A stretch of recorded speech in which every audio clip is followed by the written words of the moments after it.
throw it over to its Axon and Dancing Rob to cast over one of the most hyped battles of this entire stream in CALEBPENG versus Inadequates. Take it away.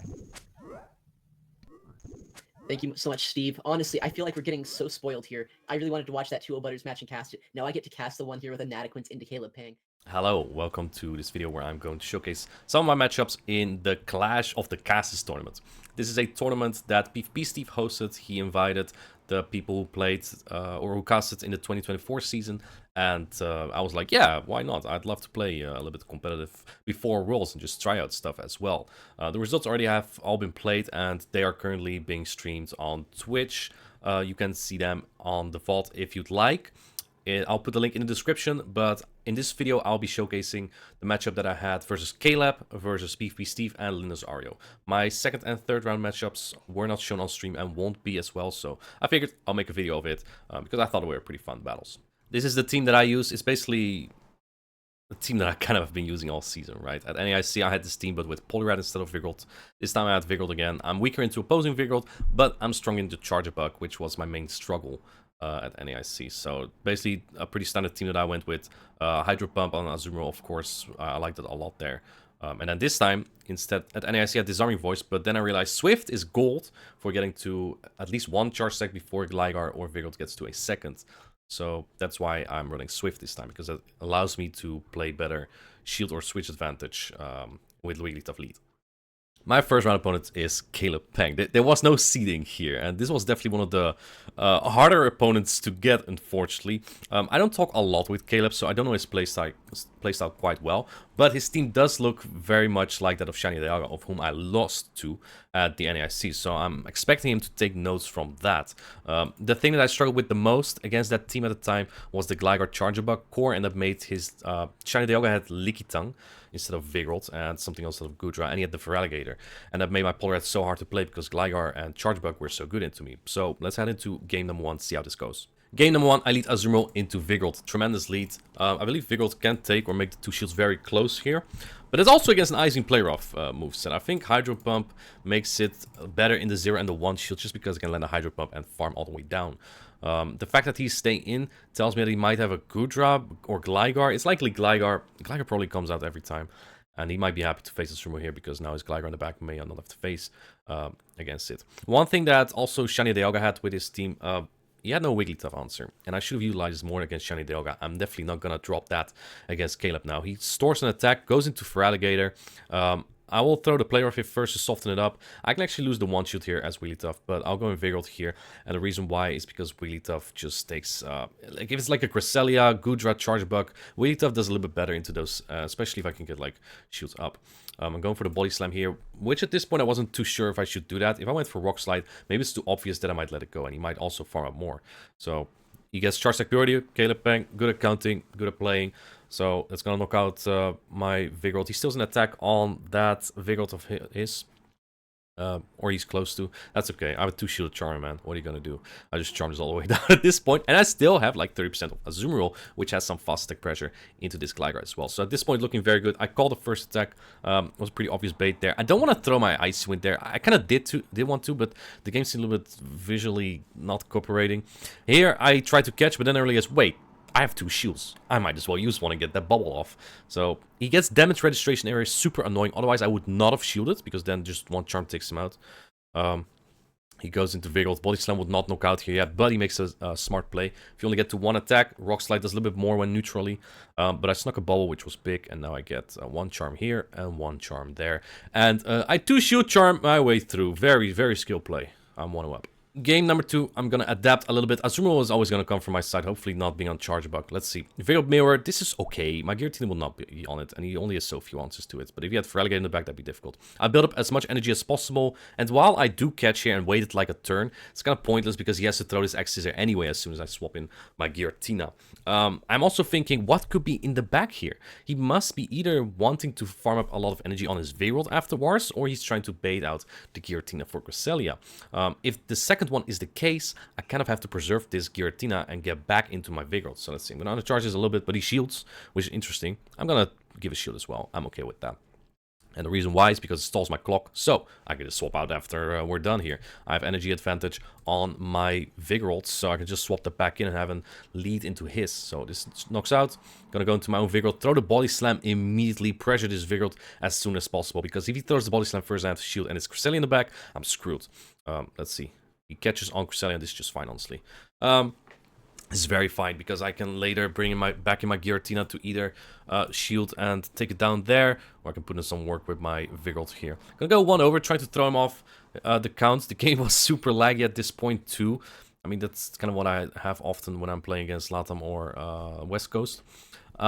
You saw maybe you saw it, but my Body Slam came up way too late. So I wanted to throw it immediately on Charge Purity, but it didn't come up. So that's kind of unfortunate. Now I want to chip this more. I'm a little bit annoyed.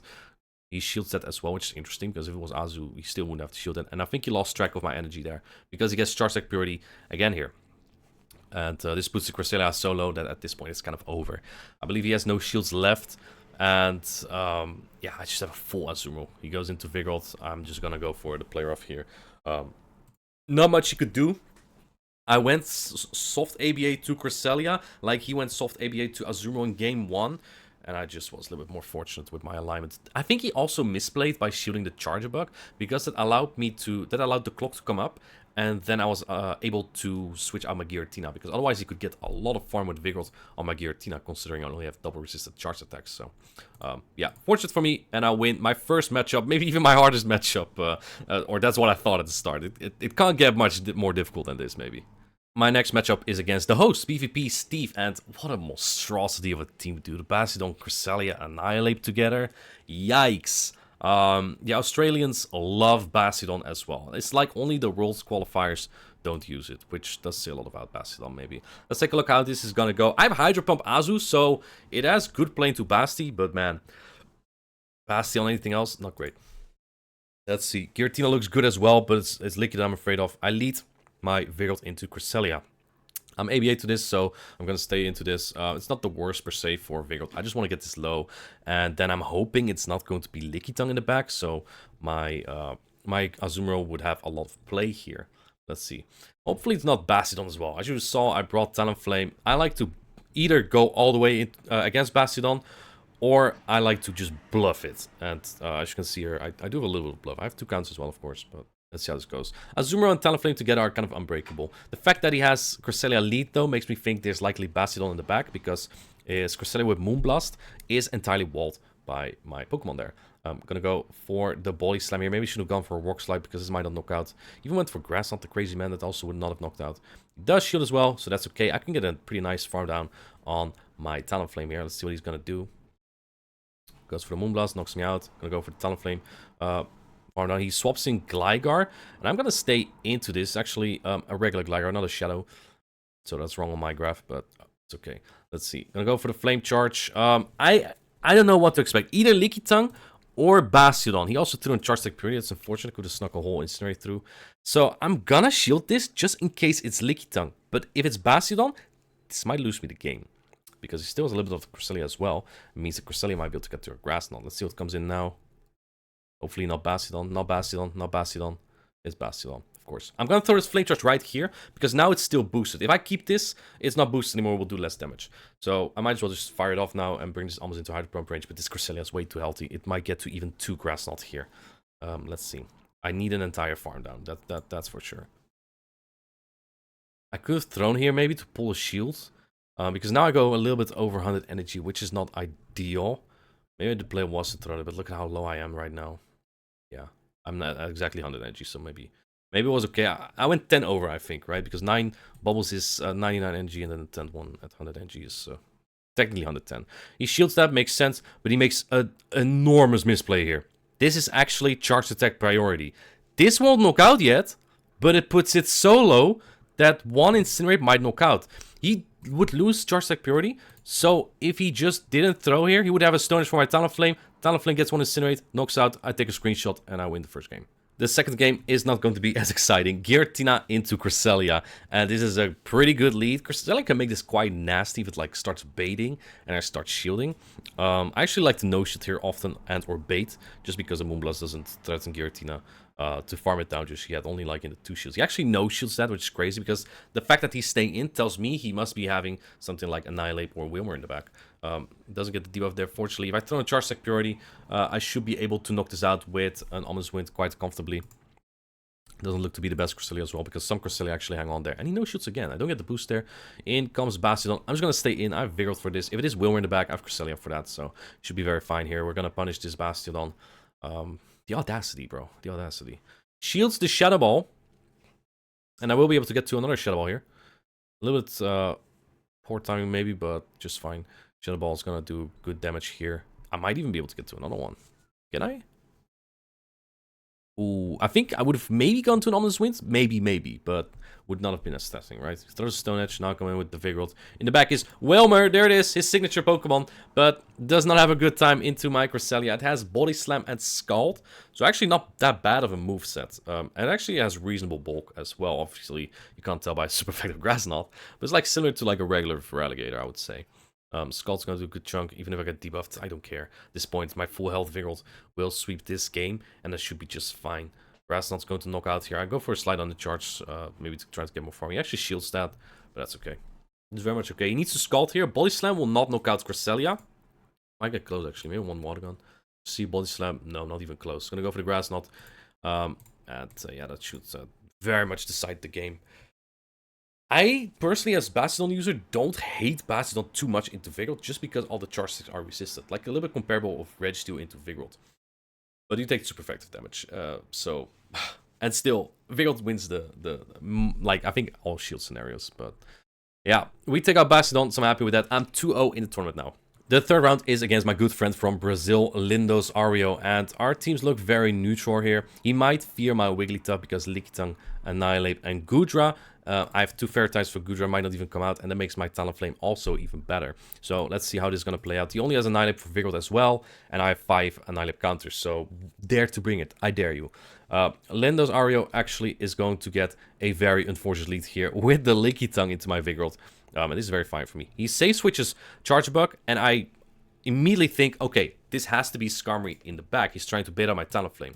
And this is a very smart strategy from him as well. Because let's say I have Giratina to hard wall this, then he can lick down entirely without taking like damage at all with Lickitung. So a very fill-proof strategy from him. I didn't read exactly that it would do this, but when I saw Charge Bug, I immediately thought it's going to be the Skarmory in the back.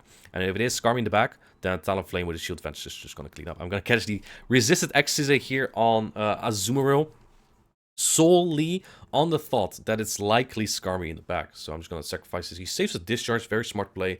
This does allow me to get to a Hydro Pump here now. I have a lot of energy on Azumarill, and this is the threat. If you as Cresselia or Lickitung user think you have enough time to build up a lot of energy, Azumarill might get to Hydro Pump, and that will knock out. Let's see, this Power Whip should barely not knock out yet. Again, Azumarill very bulky. You know, Lickitung makes Power Whip look not as good as it actually is. It's a really strong attack. It's just not the same type of attack bonus. I swap in Vigoroth here to force him to throw energy. I just want to get the Talonflame show started, man. Here we go. Get a full Incinerate advantage in swapping immediately, so his timer might not be up. Let's see, if he brings in Charge Bug, he might just try to pull my shield. Hopefully it's not a dragon. That could be tricky. I'd probably lose that. In the back is indeed the Skarmory as red. I'm gonna go for perfect timing here. I'm not afraid of a catch, because if he does, then he loses the charge stack on his Charge Bug. I'm going to Flame Charge would do a good chunk of damage, and he throws right before my next Flame Charge. Again, I kept 2 shields for Talonflame, so I'm pretty good here. Charge Bug still in the back with a Charge Stack. I don't know if this Incinerate is going to knock out, but I figure even if I go straight Fly, like I'm going to go straight Fly. If this faints, then Skarmory comes in immediately. There's like no timer waiting for that or something. So I throw Fly immediately, making sure that if Charge Bug hung on, that he wouldn't get to another Charge Stack, and Skarmory wouldn't get to it one as well either way. So I was safe throwing that Fly there. Game number 2, I expect him to go a little bit stronger into my Talonflame, and he leads Quagsire, so this is a great lead for me. I believe he has Aqua Tail and Stone Edge, and I think, I'm not entirely sure, but I think Quagsire wins the 1 shields here. Let's see. First Body Slam going through, puts it quite low. Stone Edge won't knock out yet, But I think you need an Aqua Tail and a Stone Edge here. And that means that Vigor should win the 0 shields because I win charge security. So I throw immediately there, otherwise he could have thrown a Stone Edge. See if he shields, just tries to go for switch advantage. And it looks like he does try that. My backline is a little bit iffy. If he has a dragon, that'd be tough. Like Gudra will core break me. Stone Edge goes through, knocks out. I'm gonna go far now with Guillotine. He doesn't get to a Stone Edge here, so it's very fine. Let's see who comes in. Lick Tongue might be tough. In the back is Gudra. Not happy about that, but Gudra does not have charge sec damage here. So, like his Aqua Tail and Thunder Punch. I'm just gonna stay in. Again, I'm expecting the Skarmy in the back. I'm not gonna shield this. Doesn't knock out just yet. And then one more Shadow Claw should knock out this Gudra. Gudra counters in Shamble. Actually, knock out that Gudra. Get a Shadow Ball off. I deny him as well, very tactfully. It doesn't matter though, because I have a 2-shielded Talonflame now. So yeah, not much he could have done with that, honestly. Maybe if he expected something else in the back, could have won that. If he brought Skarmy into my Giratina, but that still would be an iffy match with a shield down. So yeah, tough matchup for LNDSAUREO. I win by 2-0. If you want to see the final matches of this tournament as soon as possible, make sure you check out the stream that PVPSTEVE is hosting on his channel. And otherwise, I'll be posting the matchups as well after his stream. Those will be very fun battles as well. I hope you liked the video, and see you in the next one. Bye.